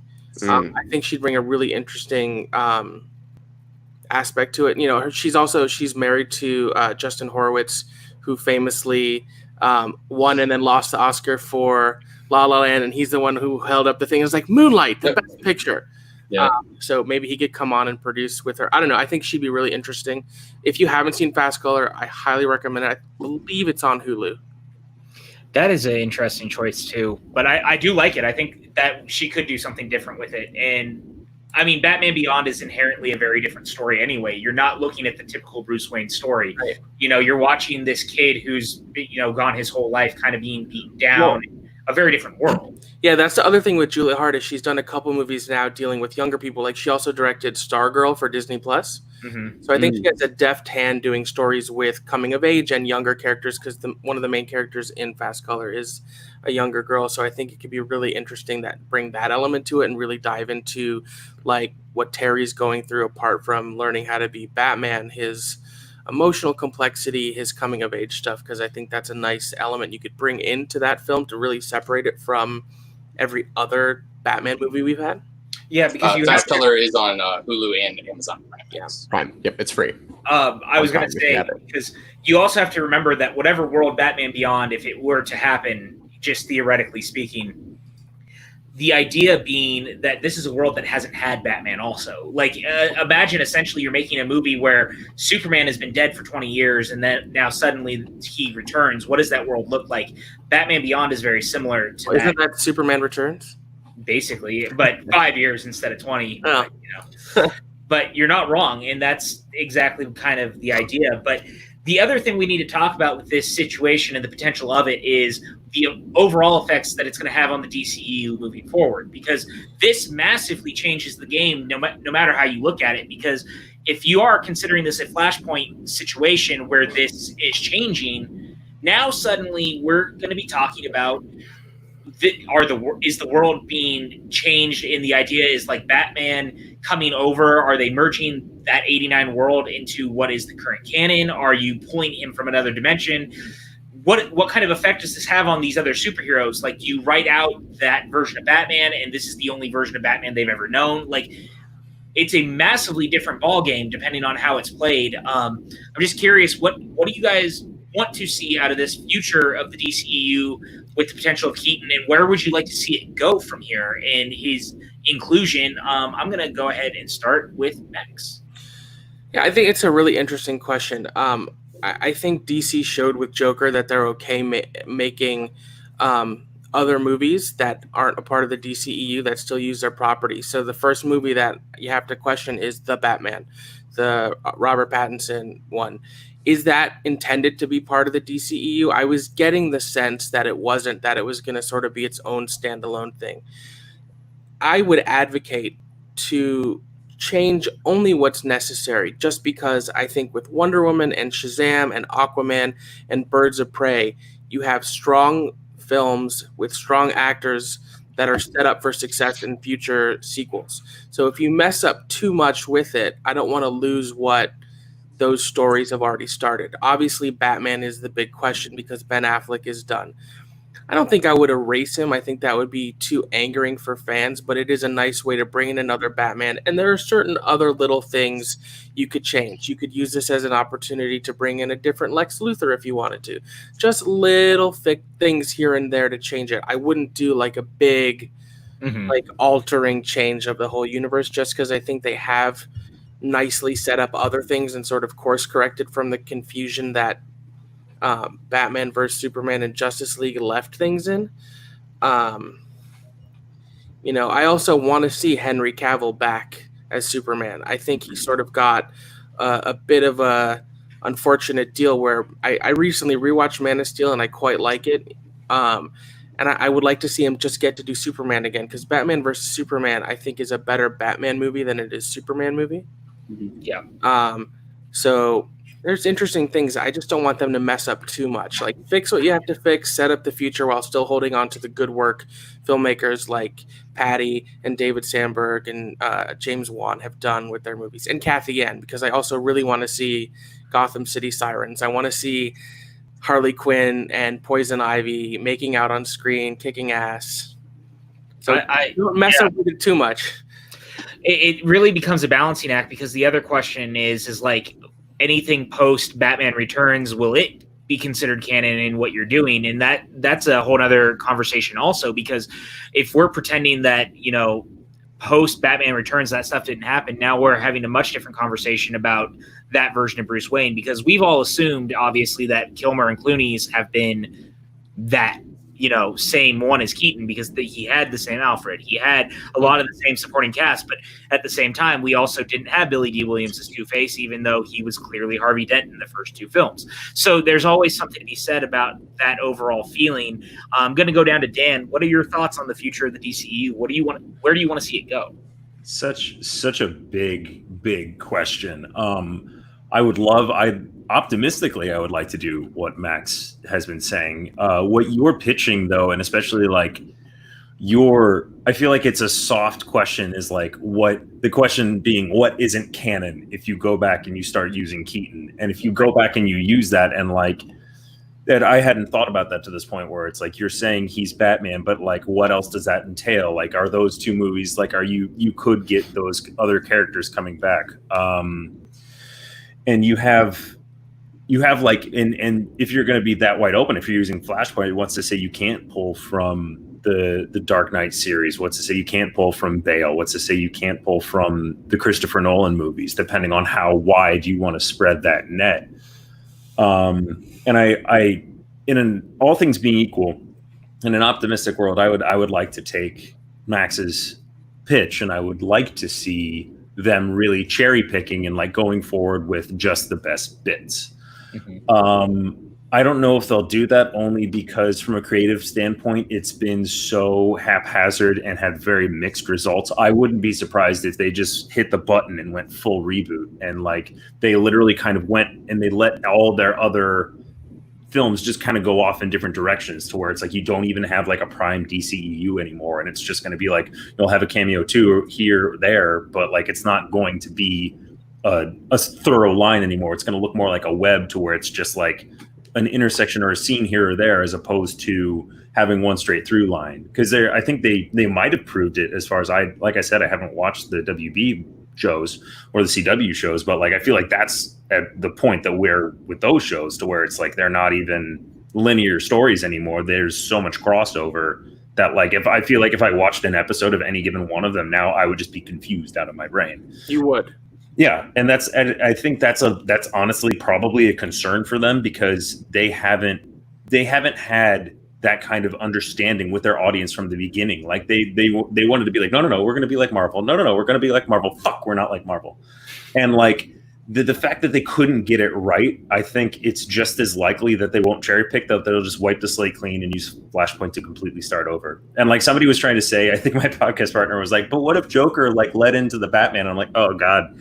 I'm I'm not a big fan of Joker, but I was I don't want that. I don't know. Yeah. Well, you're in good company on your overall feelings of the Joker, because I know at least a few of us here are not the biggest fans of the film. That's an understatement for me. Yeah, and look, I kind of like it. I don't begrudge anyone who likes it. It No. just was not that was not the film that I necessarily needed at the time, and I also think that, especially now, it was not the film we needed at that time. But all things being equal, it existed, and I appreciate anyone who does enjoy it and likes it. Right. Go ahead, Max. I was just gonna say, I can't see a complete restart when you have Aquaman making $1 billion. That's true. Like these movies are doing well. I think they don't need to keep them super connected like Marvel did.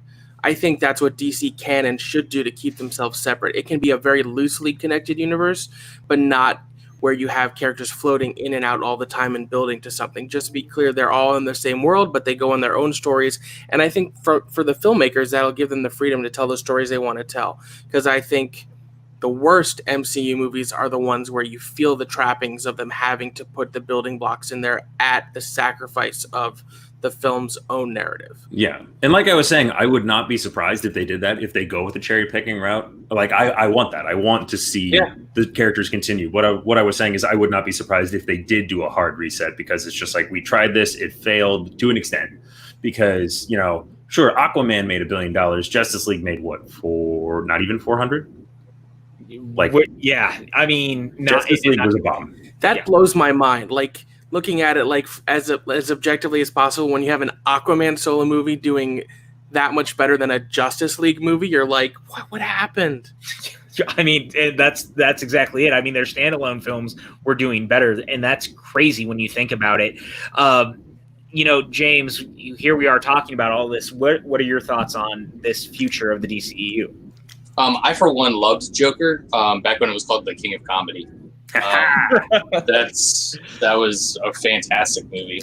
But look, it's a very, very loaded question. I go back to what Dan was talking about earlier, that you don't need to announce all these movies, and DC should not have announced their slate. Oh, we're going to do an Aquaman movie, and then we're going to do a Flash movie, and we're going to do a Wonder Woman movie, and we're going to all join up. And that's not what Marvel did. But it's what Marvel's doing now, and I think that is detrimental to the MCU. Don't announce all these movies like New Mutants and all these things, and then you don't get them for 5 years.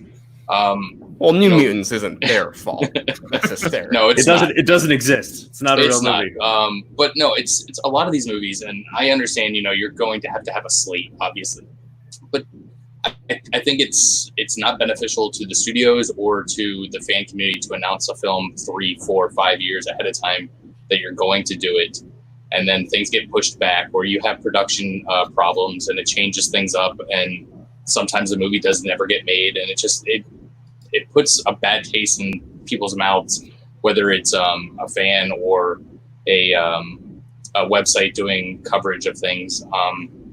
But I am all on board for whatever gets us Gotham the Batverse, where you have Keaton, Clooney, Kilmer, Bale all on screen together as different Batmen, a la Spider-Verse. I think that would be fantastic. Shut up, Evan. Would never, ever happen. But I think it would be so much fun to see. That would be very the Day of the Doctor, if we got a multi-Batman thing, which is, God, could you imagine that? Now we're opening to the world to being fuck it, Doctor Who it. It's funny because a couple years ago I would have thought there's no way Bale would ever put on the cape again. There's no way he'd do a superhero again, but he's going to be in Thor 4, Love and Thunder. Yeah. So I think the thing we always have to remember is money talks. You pull up the truck full of gold bars to Michael Keaton or Christian Bale's house or Chateau or wherever they live, and they're like, all right, let's go. But Kilmer will do it for nothing. I was going to say you're going around it. It's Clooney. Clooney's the one. Clooney is. Who won't get, because he doesn't need the money. He just tell him it's Ocean's 14. He'll do it. I would like an Ocean's 14. I'm not. Yeah, sure. No Ocean's 14 without Saul. Sorry. Well, the whole movie could be like an homage. It's about Saul. Yeah. It starts with his funeral. Yeah, we know. I'm already crying. Stop it. Now that this is the official Ocean's 14 podcast, we're going to go over to Hogue as we talk about all this stuff with the future of the DCEU and where we would take it. What would you do in this situation with the Keaton situation, what would you do taking this forward? I wouldn't. That's yeah. All right, well, we can drop you from the call. Goodbye, everybody. No, this is. Yeah, a bunch of jokers, all of you. No, this is, kind of the habit of what movie online culture and punditry has like the habit of doing, which is we'll take one little thing and then go to the ends of the earth with all the possibilities. It's fun, but it's also I keep thinking of Jeff Goldblum of like you figured out you could, but should, and like Dan, what you're talking about of like we've gotten to a place where you can have two different Jokers. We've gotten to a place where you can have different versions of the same characters. Real quick, look at this shit. Get the fuck out. Get the fuck out of here, Evan. Okay, we're done with you. For those, if you're just listening, not paying attention, Evan Degraff loves to say that anything that's newer is better, so he's decided that Keaton's Vulture is better than Keaton's Batman, and get the fuck out of here. What I will say is Keaton is one of the best MCU villains. Yes, he is. Yeah, absolutely. But to compare it to what he did as Batman is unnecessary. Recency bias is a disease. Yeah, you should not let Evan use any technology that was based on previous technology. So, ooh, that's true. So he can't even make a fire. Oh, and he does it himself. Oh, you wanted to cook those eggs? Oh man, sorry about that. Hogue, continue. More than fine. I'm always happy to insult Evan. But like, we are getting to a place where you can have multiple Spider-Mans. You can have multiple of the same characters, and people won't get confused. Spider-Men. But this specific example of Michael Keaton coming back, like, when we can't even have like the concrete like answer to Henry Cavill, is he coming back? The current Superman, like, and now we're introducing like the first 80s version of Batman coming in. Like, it is that kind of thing of just introducing too many X elements, which is why like the fact that this is introduced in the Flashpoint movie makes me think it wouldn't be anything more than a nod, because what I would do with it is keep going with what Warner Brothers is doing, is like separating the universes. All right, we got the Evan. Let me finish my point, Evan. But like you have the track of like, it doesn't need to be connected. Like, even like we can let some movies exist outside this universe.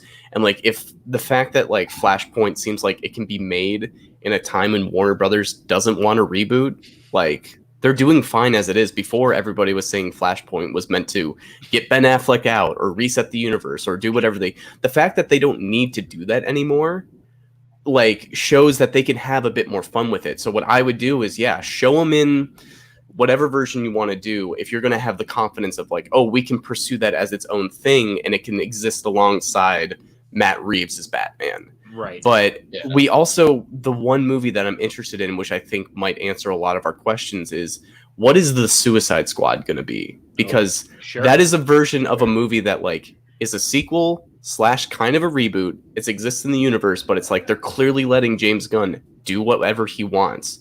So it's like, what is that an indication of? Taking characters that we've seen, progressing them in this universe, but like they aren't beholden necessarily to mythology. They aren't beholden to like a timeline. And I think that movie would answer a lot of questions of what is Warner Brothers like confident in doing with existing IP, especially in this universe. It's a different conversation because that's Batman and Suicide Squad, but you know, but it's similar. Same universe. Yeah, but what if you looked at it like it was James Gunn and we're getting this a la Evil Dead 2, to where it's like they legally, well, obviously it's all the same umbrella, but it's like they legally couldn't reference anything from Evil Dead 1. So Evil Dead 2, the first 20-30 minutes just is a recap of the first movie.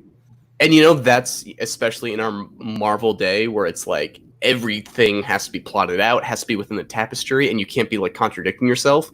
For Warner Brothers to kind of have the balls to be like, we're just doing Suicide Squad again, and just letting him just kind of like disregard the first movie, even though it kind of happened. Like keep some of these people, yeah, but like James Gunn, do whatever you want. Well, here's the IP. I think why I don't care about what you're saying.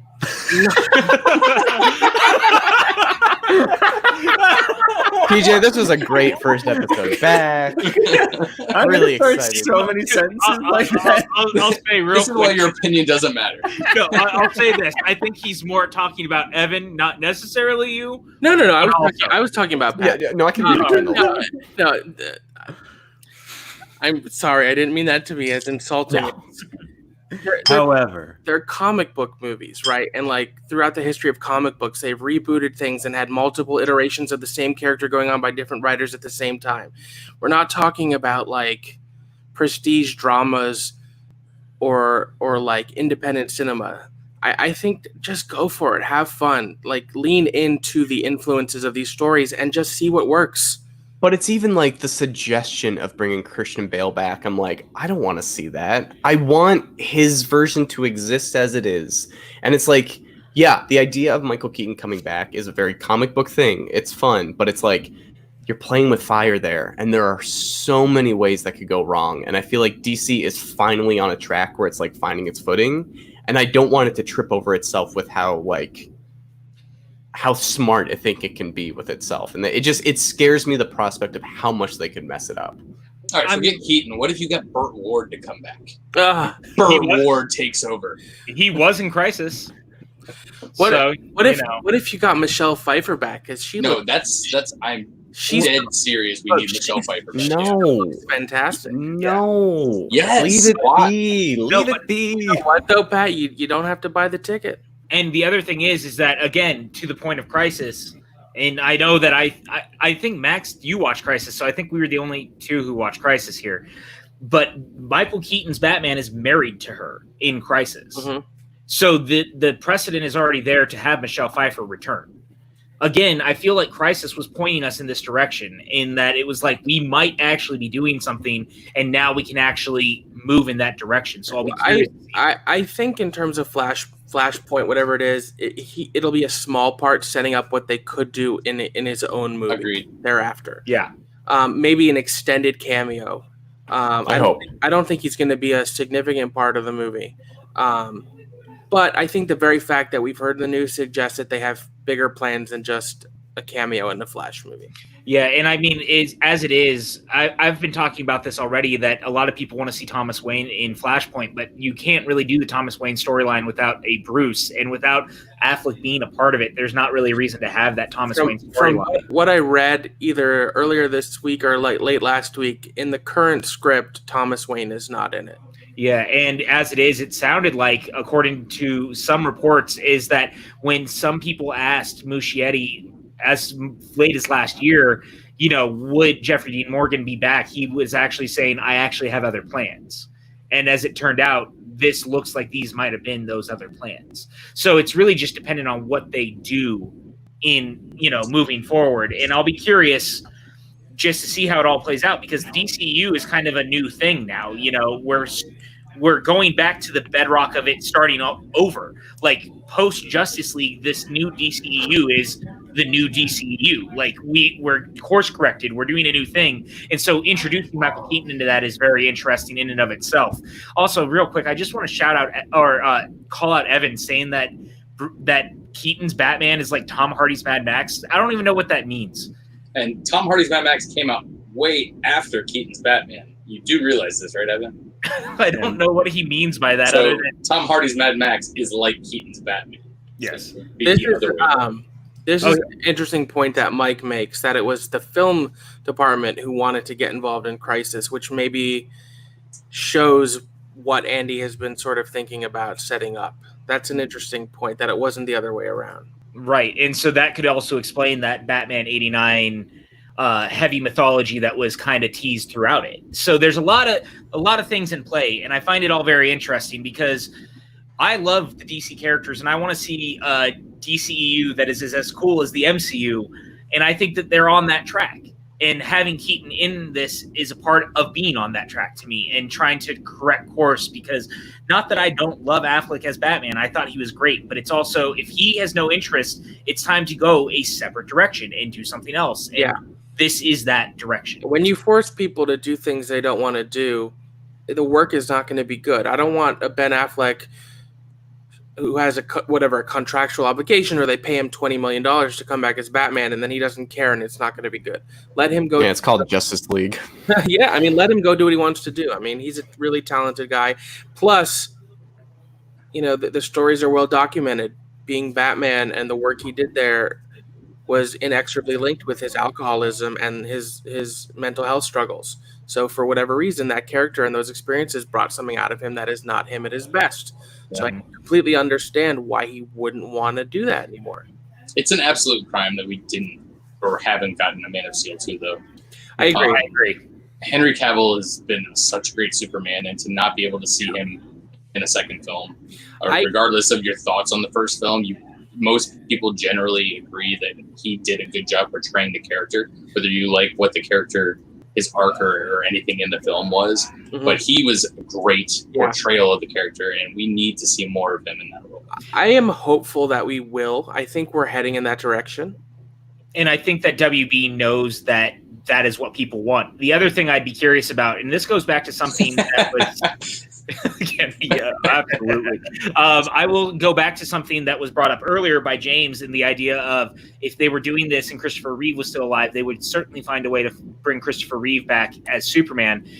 One thing Crisis did do is bring back the Christopher Reeve Superman with Brandon Roth. And I would love to see in the Batman 89 world, depending on how it's done, a cameo with Brandon Roth as that version of Superman, because he is the Kingdom Come Superman. And the rumor is that Batman could potentially look like the Kingdom Come Batman or have a suit similar to it. So I would love to see what a world together would look like if we got to even see that version of the Christopher Reeve Superman actually meeting the Michael Keaton Batman even once on screen. Would be something that I would love, even if it's a brief moment, and then we go back to making sure that Cavill is Superman.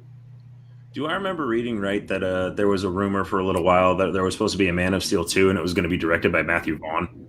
There's been rumors that he definitely meant to do it.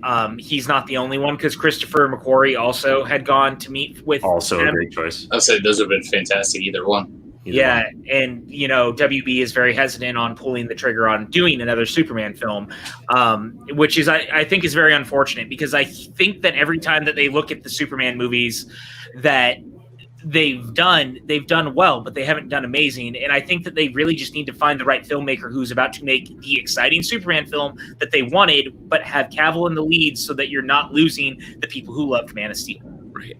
I mean, it's been talked about too that J.J. Abrams has interest in doing a Superman movie.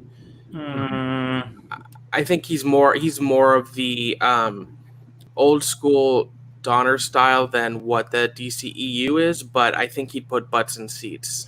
Well, he was supposed to. It was supposed to be before Superman Returns. He had a script for Superman Flyby, and it just didn't come to be. Well, I mean, he wouldn't be my choice, but I could see him going in that direction because his name has. He's one of the handful of directors whose name alone is exciting to the general audiences. Yes, and I'm the umbrage I take is not with that. My umbrage is more. Dolores Umbridge? Yes, that too.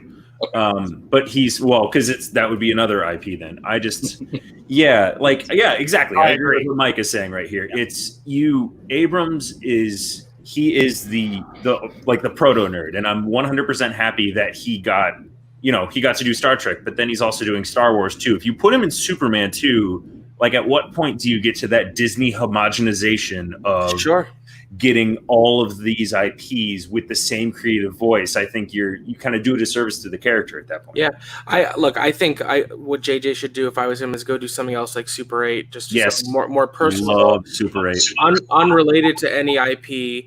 I feel like he's going to do that. I feel like he's tired after doing 2 Star Treks, 2 Star Wars. He wants to go do something. Right. And, Mike brought up that excellent point about the Bad Robot producing one, which is something we're already seeing because they are doing Justice League Dark for HBO Max as a TV series. So it is not going to be the first time that we see Bad Robot getting involved in something DC related, which I'll be very curious to see what that could be as well. And, there's all sorts of opportunities now for a much different DC moving forward. And I'm just curious because, Matt Whitehurst asked, thanks to the Crisis, because Crisis aired on TV, does it count as part of the DCEU? And I mean, the bigger part of that is yes, because what Crisis set forth to do and what DC is now saying is the multiverse matters, and Ezra Miller, appeared in it. Mm-hmm. So that version of Flash is definitely there. So then that also means Lucifer is part of the DCEU? Yeah, it does, which I love because he was part of that. And, we've also seen a different version of that, depending on how you want to look at it, is Constantine, because Lucifer Morningstar is a character within Constantine, and that's an entirely different story. But that's the multiverse at play, is that we're getting different versions of it. Yeah, I would, if they're doing this, I would love to see Constantine appear in one of the episodes upcoming of Lucifer. I think that'd be real fun. Are you going the Crisis Constantine, or are you going Keanu Reeves? Crisis Constantine. Okay. Yeah, I think Keanu was great in that, and I like that movie. But to me, Matt Ryan is Constantine. He is the perfect. Like when people talk about like best casting for characters, like he is like right up there. He's spot on to the comics. Which is what Yes. I already graduated high school and college. Like, this is a lot of homework. You're throwing out a lot of different timelines, names. Dude, the great part is you don't have to do it. Oh, man. All I'm saying I'm going to avoid this homework. I'll be curious to see what happens. It's not homework because it's fun. And if you don't like it, it's not fun, and then you don't have to do it. That's, so it's up to you, man. And why do I keep getting tests? They're really long, and I'm not good with that. It's called Wikipedia. It is the same thing as Spark Notes is from when we were kids. I think you broke the metaphor, Pat. This doesn't work. You kept going. Yeah. The more you explain the joke, the funnier it is, though. So keep going. Tell me more. Yeah. But the bigger point being, Carl Reiner's not a set. We really talked this. We talked a lot about all this. There's a lot happening right now as far as DC is concerned. We have kind of started just barely cracking all of this. Like, this whole future is so different now. And yes, Matt Ryan, to Maxwell's point, is like the GOAT of Constantine. If we're going to talk about it, like not the Boston College quarterback.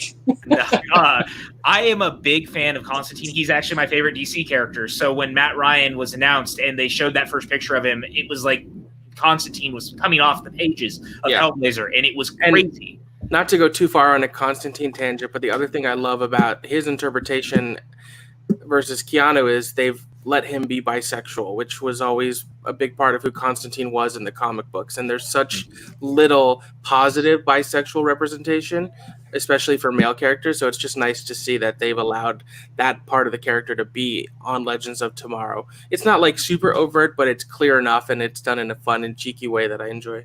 Yeah, totally. And I think that I'll be curious to see what happens with Justice League Dark because, obviously Constantine will have to be a part of that. Do they recast the character? Does he get to be a part of that? Like, will it be tied overall to what they're doing? I'm really glad we had this conversation because there's just so much to really pick apart in what's going to happen moving forward. And we don't have all the answers, but I think we threw out a lot of fun theories and really got to delve into what the future of the DCEU looks like. And I hope you guys had as much fun listening to us and being a part of the conversation in the chat as we were having here. But I think we've kind of run this conversation as far as we can go with the information we have. So real quick, before I let everyone go, I just want to show you guys what we have coming up this week. Of course, we have on Thursday, 1776 with Alonzo Durati and Chris Clark on Suddenly Soundtracks. Get your 4th of July on listening to these two talk about one of the great musicals of our generation and our lives. If you love Boy Meets World, you definitely need to watch this because Mr. Feeney is a part of that. Mm-hmm. And if you are here on Friday night, and you need to be here on Friday night, we are going to be doing a watch along to Hamilton, which will be landing on Disney Plus that night. I am super excited to talk about one of my all-time favorite musicals. I have a great cast of characters that are going to be hanging out with me, and that is on top of the fact that there's going to be a 2-part Suddenly Soundtracks coming up where Evan Degraff will actually be hosting the entire thing, and he's going to be breaking down the entire soundtrack with a bunch of different guests across both shows. Yeah. I can't wait for you guys to see that. Also, my wife is going to be on the Hamilton watch along. She is. I'm excited. Elizabeth is going to be here. If you guys have watched any of the Family Game Night, she has been on here before. She is excellent. We have a great cast that'll be a part of that.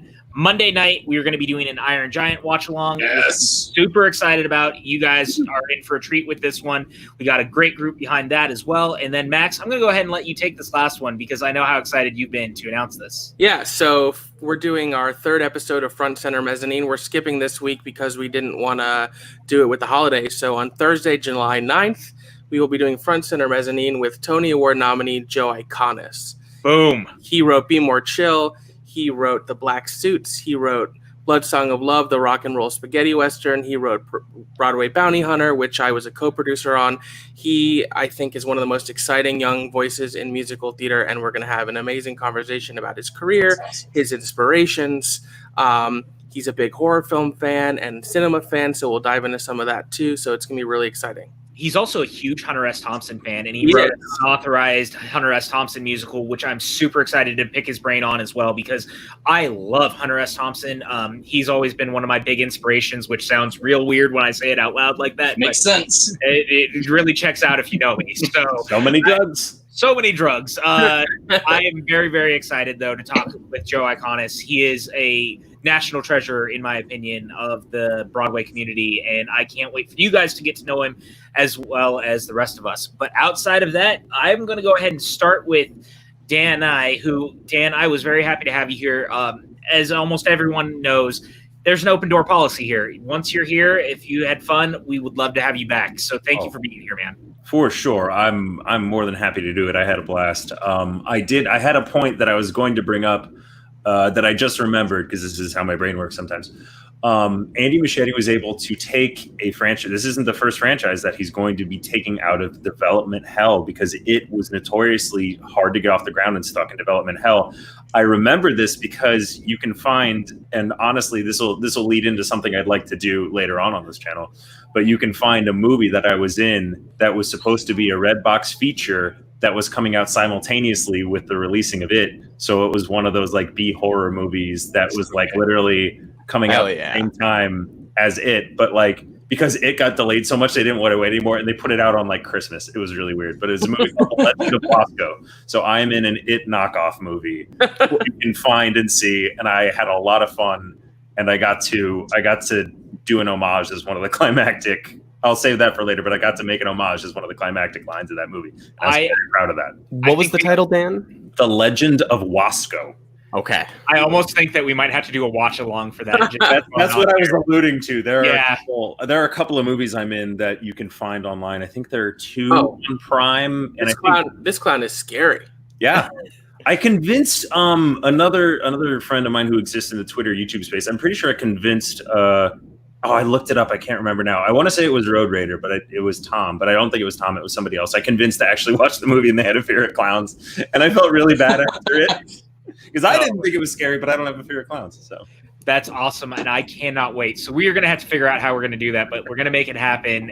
One way or another, we're all going to watch this together and enjoy Dan in his It knockoff film. It was 100% a knockoff film, but it has a 2.8 out of 10 on IMDb. Fantastic. Sounds good. It's going to be great. I'm so down. I've done the arrogant thing, and I've read some of those comments. So just because I know it's a smaller movie, but I love that. It was fun to do. I can't wait to watch it. I think it looks dope. I might be able to. I could probably get maybe the other co-star, the two male leads. I could possibly get him. Damn right. Let's make it happen. We'll talk about this in a little bit. Sure, I'm all about this. We got to make it happen. But Dan, where can the kids find you online? You can see. I think. Hold on. Wait. Right there. You can.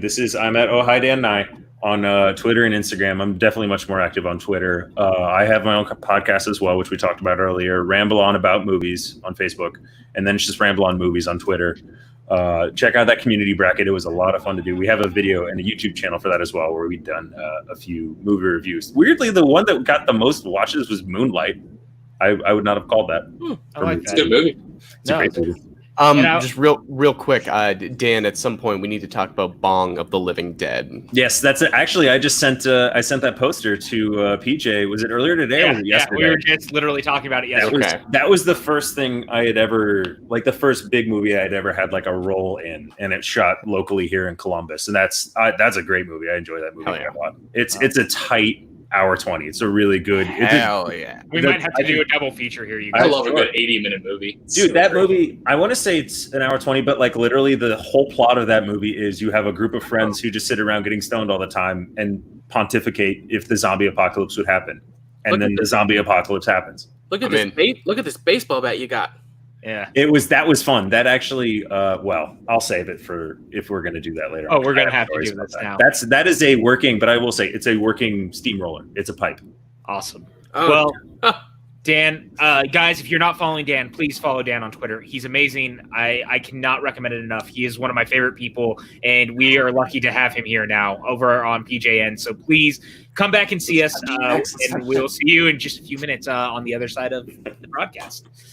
And with that, James, it was a pleasure to have you here as always. Thanks for having me. Yeah, you are always welcome. You never outstay your welcome. Don't worry about that. Where can everyone find you online?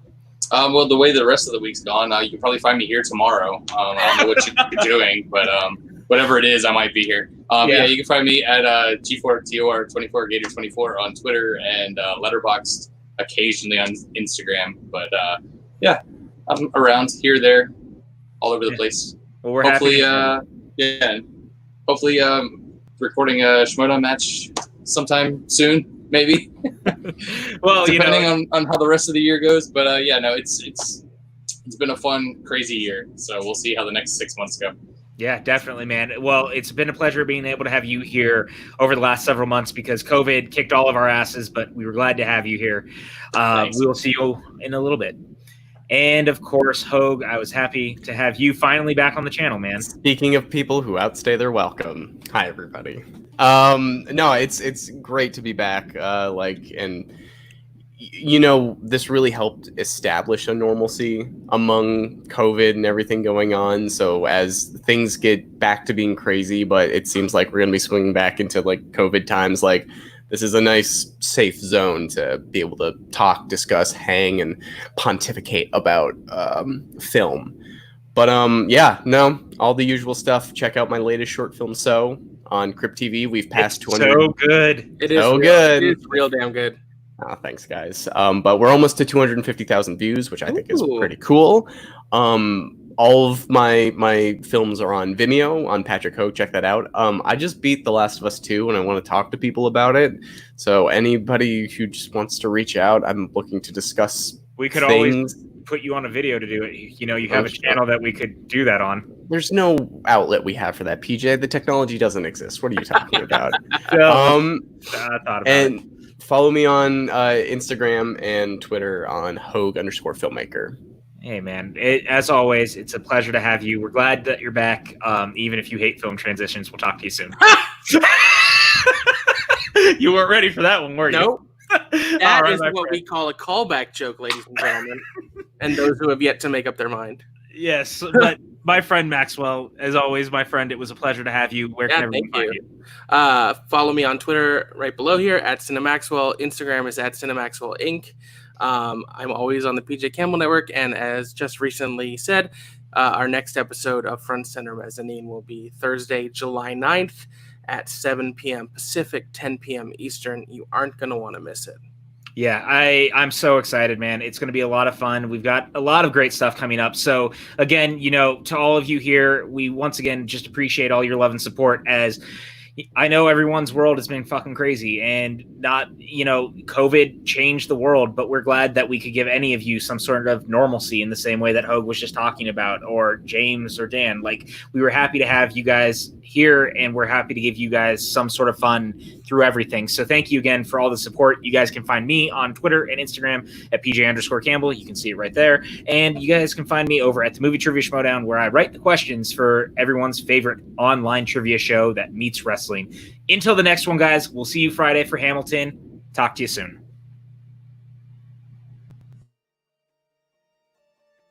Please leave this office. Do we get any sort of souvenir? Get out of my office! I'll be back. I gotta pay. Throw me a frickin' bone here. I'm the boss. Need the info. Shut the fuck up, Donnie. Heavy is the head that eats the crayons. I'm gonna take a nap. See you in 10 hours. Dude, I almost had you. You almost had me. You never had me. I like your style, dude. End of line.